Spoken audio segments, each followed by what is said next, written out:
Кога сакаме да зборуваме за македонската преродба, треба да тргнеме од првите децени на 19. век, време кога се јавуваат првите никулци на литературата пишувана на народен јазик. А никулците на новата македонска литература поврзани се со имињата на Кирил Печиновиќ, Јоаким Крчовски и Теодосија Синајски. Првите писатели кај нас, кои во почетокот на 19. век ја нарушуваат средновековната традиција да пишуваат на старословенски јазик и почнуваат да пишуваат на живиот народен говор, со што ќе овозможат содржината на книгите да стане достапна на пошироките народни маси. Зошто толку долго кај нас се зачувала традицијата да се пишува на старословенски јазик и дури во почетокот на 19. век се јавуваат првите обиди да се пишува на народен јазик? Причините треба да ги побараме во политичките и општествени прилики во кои се наоѓал нашиот народ во тој период. А Македонија во првата половина на 19. век е под турска власт. Но поради неуспесите на турците во војните против Русија и Австрија, во Турската империја слабе е централната власт.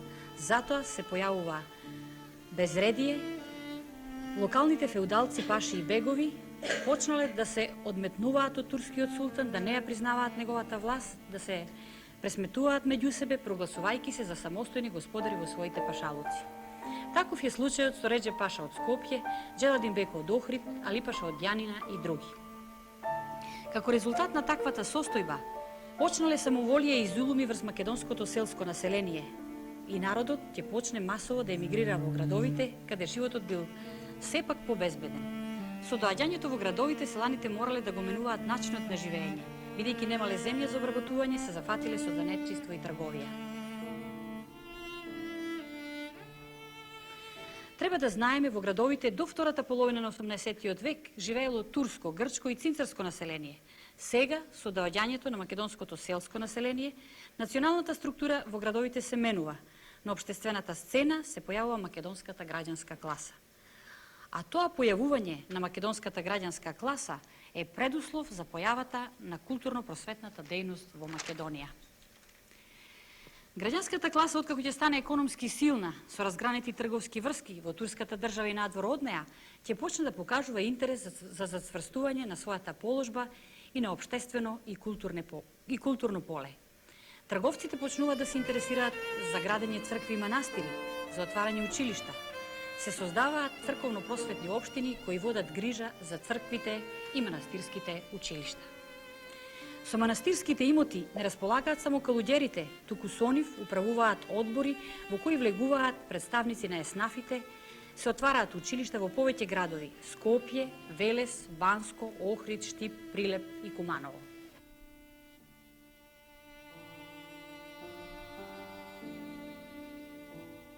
Сакам да прашам дали граѓанската класа, вака економски зајакната, почнала да се интересира и за други дејности, освен за училиштата и црквите.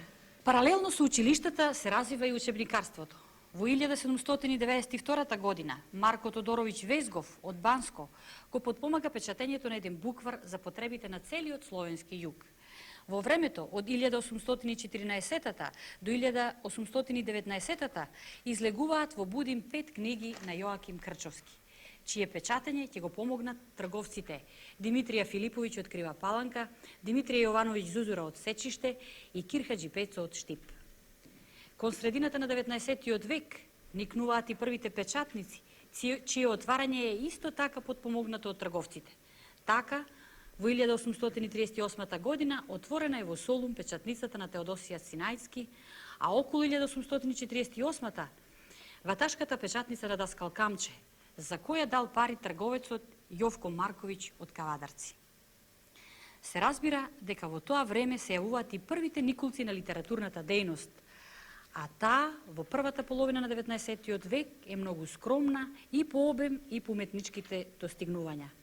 Во тоа време се уште надвладува народното творештво, а писмена литература почнуваат да создаваат Јоаким Крчовски, Кирил Печиновиќ, обајцата калуѓери и манастирски учители. Какви дела пишувале тие први писатели, калуѓери, какви се карактерот и содржината на тие книги, кои се печатени на народен јазик, а им помагале трговците? Спомнавме пред малку дека првите книги на манастирскиот учител и калуѓер Јоаким Крчовски беа печатени во Будим во времето од 1814 до 1819 година. Неговите книги ги имале следниве наслови: Слово исказано е заради умирание, Повест ради страшна го и второго пришествија Христова, Митарства, Чудеса пред Свјатаја Богородици и различна поучителна наставленија.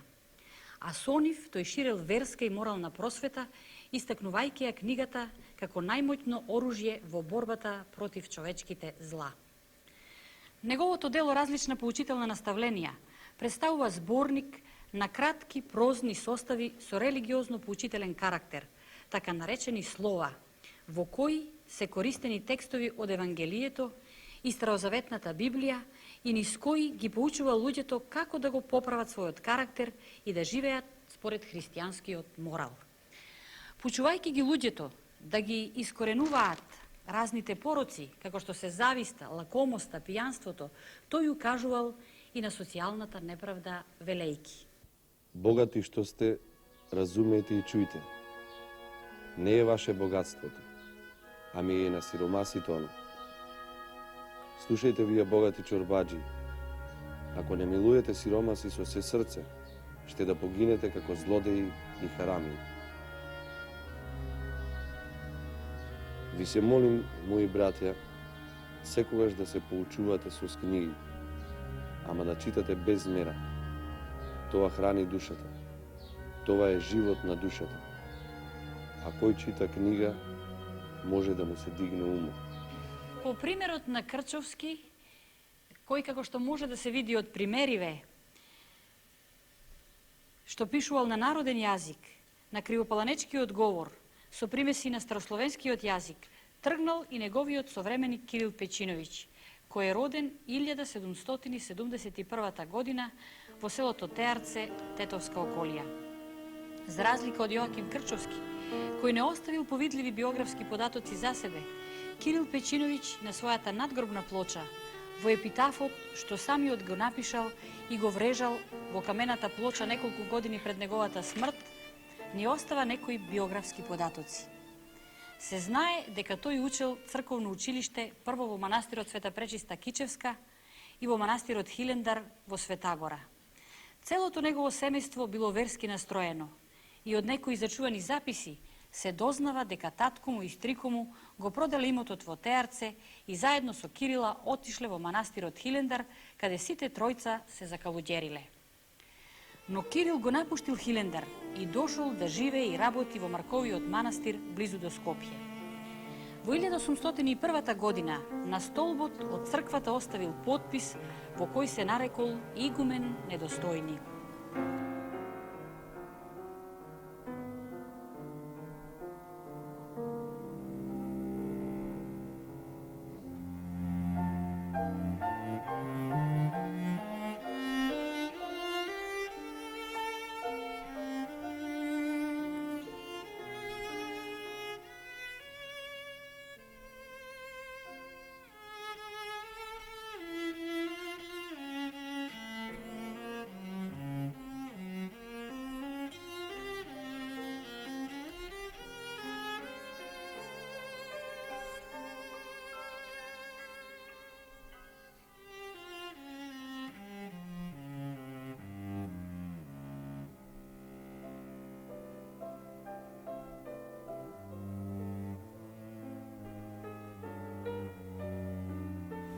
Како игумен, тоа е старешина на манастирот, се зафатил да го обнови.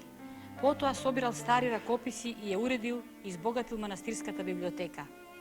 По угледот на претходните свештеници, кои имале обичај да бележат записи по маргините на црковните книги, и тој почнал да бележи своји размислувања за настани од животот околу него. Скоро секој запис го започнувал со да се знаат. Така, од неговите записи дознаваме за времето на Липаша Бек во Скопје, за кое вели: и во тоа време војска имаше по свеки вилает меѓу себе и на серби највише. Тој оставил податок и за појавата на една комета за која пишува: звезда со опашка и дјало темна и небје подобна звездам, токо таке саде опаш, Повечера огревуваше од куде Солун, заождаше куде Мореја. Во Марковиот манастир Печиновиќ живеел околу 20 години. Отворил манастирско училиште и се истакнал како активен проповедник и просветител на околното население. Таму ја напишал и својата прва книга Огледало, печатена во Будим 1816 година.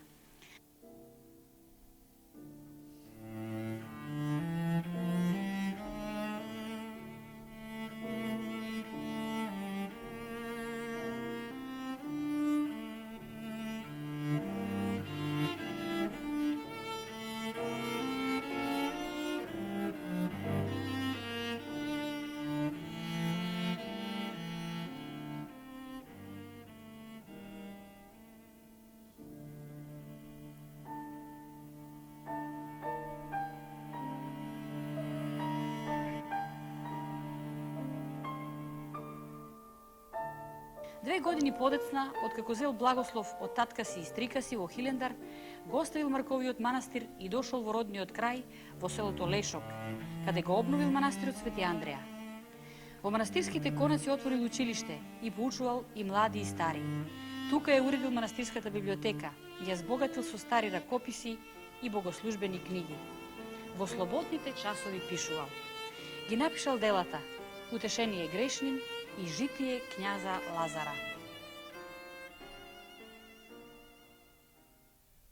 Според она што го чувме и видовме, Печиновиќ имал интересен и плоден живот. Дали се толку интересни неговите дела? Литературната дејност на Пејчиновиќ е скромна и по обем и по уметничката вредност. Првото негово дело Огледало печатено е во Будим 1816 година. А неговото објавување било помогнато од призренскиот поп Коста Стошиќ. Огледало е всушност приречна книга за свештениците, така наречен требник, и содржи неколку молитви и прозни текстови за разни обреди и една голема проповед наречена Слово за празниците. Оваа проповед е напишана на народен јазик, на тетовскиот говор, а другите прилози во Огледало се на старословенскиот јазик. Утешение грешним е второто дело на Пејчиновиќ. Било напишано уште во 1831 година, но печатено е многу подоцна. Затоа што Пејчиновиќ не можел да најде човек што би го финансирал печатењето.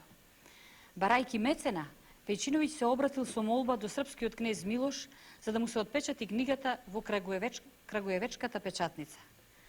По долго чекање добил одговор дека книгата не може се печати, бидејќи духовната цензура во Белград констатирала: во сочинението небесна е в дерском сравнени земни ми представлена и дека в цјалом сочинени том не находјат се знаци препинателни. Но и покрај тоа што Кирил Пејчиновиќ не знаел интерпукција и што светците ги споредувал со земните суштества, критиката на духовната цензура во Белград не го обесхрабрила, туку решил своите заштедени пари да ги даде за обнавување на изгорената солунска печатница на Теодосија Синајцки и во 1840 година отпечатена е книгата Утешение грешним. Со предговор од Синајцки во кој се прославува Кирил Пејчиновиќ како спомогнувач на обновувањето на печатницата и како редок човек што пишува на простиот народен јазик. Тој железен клуч, како што вели Синајцки, со кој може да се отвори срцето на простиот человек. Утешение грешним е всушност продолжение на Огледало. Во него има неколку молитви и една долга беседа. Епитафот е последното дело на Пејчиновиќ и представува прв негов обид да пишува во стихови. Тие стихови се надгробен биографски надпис во кој авторот кажува каде е роден, каде е школуван, каде работел и каде има желба да биде закопан. Епитафот завршува со желбата на Пејчиновиќ да остане во сеќавањето на идните генерации со своите добри дела. Овде лежи Кирилово тело, у манастирум Лешок село, да Бог да е за добро е дело.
Јасно е дека делата на Кирил Печинович се наменети за потребите на свештениците, но сепак тие ги надминуваат границите на црковната литература. Ме интересира да ми кажете што е тоа со кое овие дела ги надминуваат тие граници. Не треба да се заборави дека Кирил Печинович не е обичен калуѓер. Тој својот живот го замислил како настојување да поучува и да просветува. За да се доближи до неукиот селанец, тој во своите проповеди почнал да зема примери од секојдневниот живот и се разбира да пишува и да кажува на народниот јазик. Највидлив пример за тоа е неговото слово за празниците. Во ова дело Печинович излегува од рамките на традиционалните црковни проповеди во кои примерите за поука се земале од светите книги. Во словото за празниците Печинович ги изнесува своите разбирања и погледи за животот врз примери од животот на селаните, но во духот на христијанската религија и христијанскиот морал, подсетувајќи ги селаните на нивните христијански должности. Тој им објаснува како треба да се празнуваат празниците според барањето на црквата. Остро се нафрла врз некои негативни појави како суеверието и некои пагански обреди што селаните ги одржувале верувајќи дека ќе се предпазат од природни непогоди и зла. Човек кога да има спомиња Бога и молит му се често. Тој имате оружје на дијавола. А ја гледам у едни луди људи не земаат такво оружје, току некаква ствар или хамајлија на капан, гуша или за отуроци, или за надвора се надеа на ништо што ги лаже еким за паре. Или ако ке бист и поп, ако ти речи да ти запишем хамајлија, да не го веруваш. Тој те лажет за пари. Едни гледам и од хоџи писмо узеле окајание. Тој ли ќе те чува? Тој не можеше ни својата челат да дочува, току кога ми дојде смртта, изумре. Едни гледам ставиле на глава на имање лук, едни зеле од волка зуб, други срцето, па го носат како свјатиња. И сиромаши. Што тоа неверствие во тебе? Што тоа многобожие во тебе? Што тоа безумие на старост? Бук да можел да чува човека, сваки во куќата по еден жив ќе ранеше да го чува. Критиката на Печинович не е уперена само против суеверието и примитивноста на селаните, туку во словото ја прикажува примитивноста и неукоста на поповите, кои наместо да бидат духовни водачи на народот, тие се најчесто ограбувачи. Кога Печинович прашал една група селани, зошто до пладне го чекаат попот да ги причести и дали попот им кажал дека причесната не е ништо друго, ами лепи вино, тие му одговориле. Бре, попот досега никаква реч не ни казал, од неговата уста това не излагат никогаш. Не му кажи му со нас барабар да идет на свадби, на теферич, на хора, на лов, на сехир, на потера, на алашвериш, да прекупи, да препродаде. А за получение, ни ние сме го прашале, ни он сам ни кажува.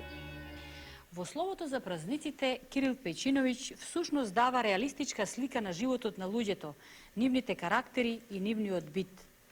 Прикажувајќи го животот во тоа време, во нашите села и укажувајќи на слабостите на селаните и поповите, Кирил Печинович не сака да се наруга, туку да ги усмери луѓето на прав пат, да ја подигне нивната верска свест, која во неговото време за нашиот народ представувала обштествена свест.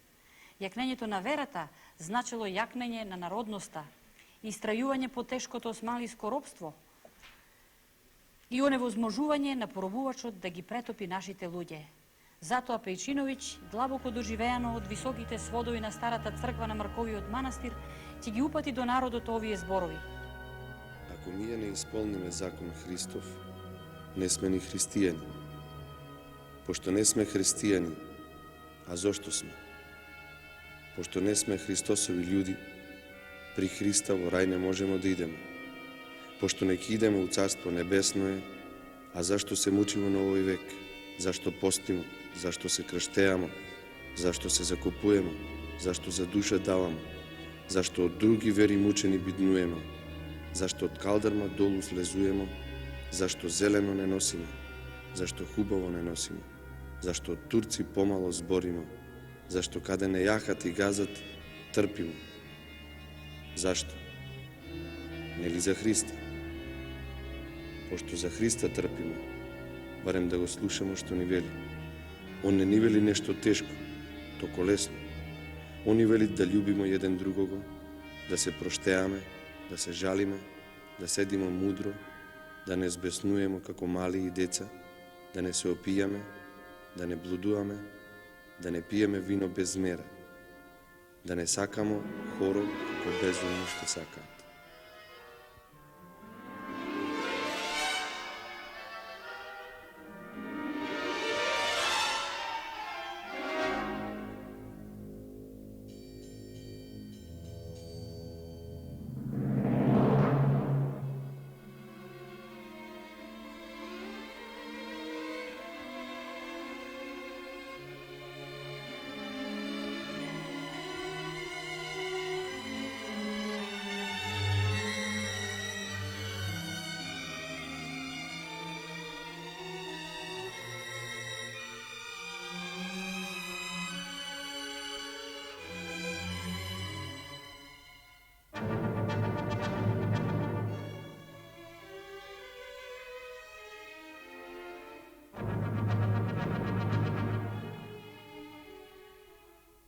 Какво е местото и значењето на Пејчиновиќ во нашата културна и литературна историја? Пејчиновиќ е верски просветител и моралист.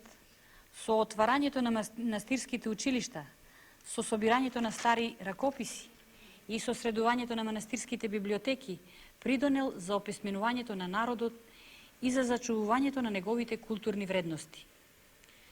Во оформувањето на нашиот писмен јазик, Пејчиновиќ има посебно место.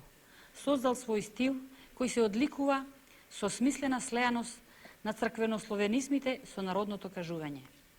Јас за Кирил Пејчиновиќ прочитав во една статија од академик Харалампие Поленаковиќ една убава карактеристика за неговите дела во која вели: дела мали од црковно обреден карактер, без многу научна и литературна вредност, дури без многу оригиналност, но културно-историски многу важни како едни од многу ретките дела што во првата половина на 19. век почнаа јавувајќи се да ја пробиваат темнината што тешко го притискаше народот во Македонија.